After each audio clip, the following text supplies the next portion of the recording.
Goeiedag, my naam is Sarel Swart. Ek is die eienaar van Swartland Spuitpompe. Ons maatskappy het in 1991 begin. Ons het klein begin en ons het begin met herstel en verkoop van spuite, ander maakspuite.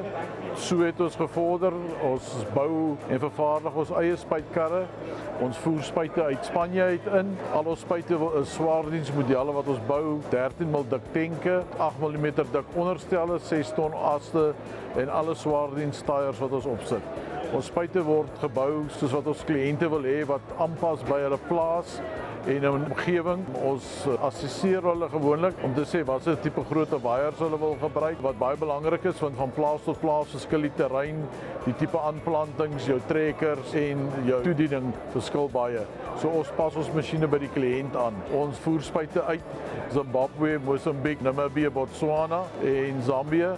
Dis waartoe ons spuitkarre gaan. Ons dek 'n wye area waaroor ons gaan. Ons is gefokus net op waierspuite, wingerdspuite, berriespuite, tonnelspuite, arbeidsspuite, alles wat in rye geplant word, is die tipe masjiene waarop ons fokus. Ons kan die kliënt in 'n wye area bedien waaroor dit gaan. Dan is dit ook vir ons baie belangrik as ons spuite aan 'n kliënt verkoop, is om te sien dat die kliënt die regte nozzels gebruik. So ons probeer die beste diens gee wat ons moontlik kan. Ons wil binne 24 uur parte by 'n kliënt kry.